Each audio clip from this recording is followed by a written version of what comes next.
it comes to charitable giving, we all give for different reasons. But regardless of what is motivating us, the one thing that we can all agree upon is that it would be nice if our hard-earned charitable dollars were actually making a difference. But I'm telling you that we are being ripped off big time by big charity. We should all be upset about this. Presently, the 2016 Nonprofit Almanac by Nathan Dietz, Bryce McKeever, and Sanjay Fife lists more than 1.5 million recognized tax-exempt charities, all of which are competing for our income.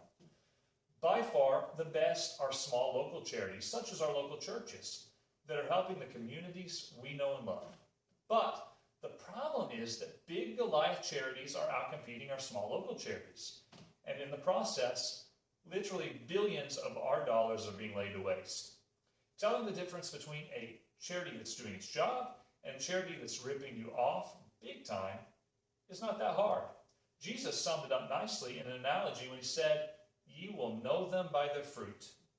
When evaluating a charity, ask yourself this question: do I know anybody that has been helped by this charity? This is very telling. Every year, I get a form from work asking me how much I want deducted from my paycheck for the United Way. As far as charities go, the United Way is the Goliath amongst Goliaths. In an article titled "The Largest U.S. Charities for 2016" from the December 2016 edition of Forbes magazine, William Barrett points out that even with a 4% drop in contributions from the previous year, the United Way still outstripped the second largest charity by more than $500 million.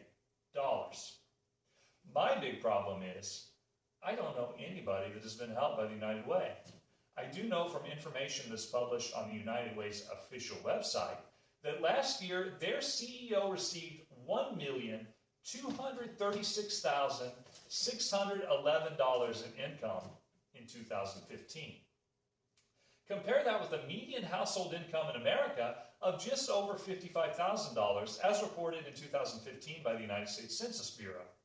The United Way is a non-profit charity that rakes in almost $4 billion a year, and the only fruit I know it bears is an executive compensation package that is 22 times larger than the median household income in America. On a personal note, my time of need came when my wife got sick with cancer. She couldn't work, and our household income was essentially cut in half. At one point, we were spending more than $1,000 per week in our war against the disease. To be sure, we were going through a hard time. But of the 1.5 million charity groups out there, only the local churches actually stepped up and offered us assistance. I cannot speak highly enough of our local churches. During our time of need, they provided us with meals, financial assistance, free counseling services. I did reach out to charities, and all it got me was on their mailing list. More than 1,000 solicitation phone calls and fundraising flyers later, I still haven't received any help, support, advice, or guidance from them. I'm telling you from my own personal experience, if you want to help people in need, the best place to put your money is in your local church. Some of you will ask, what about all the trouble abroad? What about supporting the aid workers going to Haiti, Honduras, Malaysia, etc.? Call me a skeptic, but I noticed the one thing all of these charities have in common is a tropical paradise. 5-star hotels line the beaches and accommodate thousands of aid workers each year. In Haiti alone, according to a 2015 report by Richard Knox of NPR titled, 5 years after Haiti's earthquake, where did the $13.5 billion go?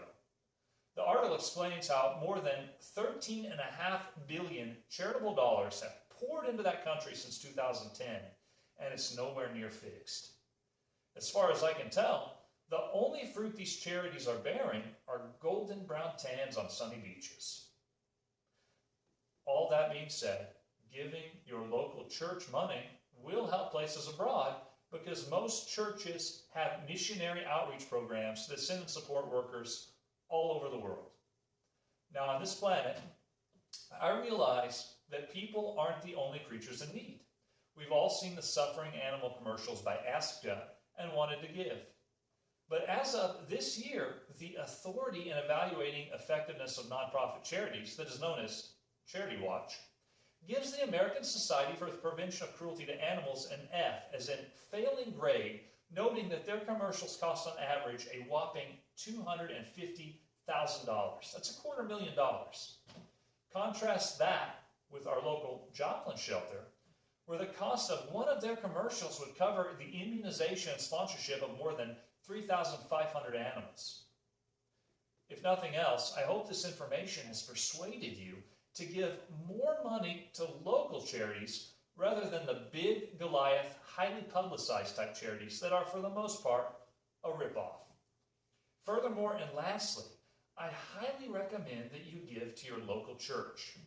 Pound for pound, dollar for dollar, I know from experience that there isn't another charitable group out there that is doing more to help people than them. Thank you.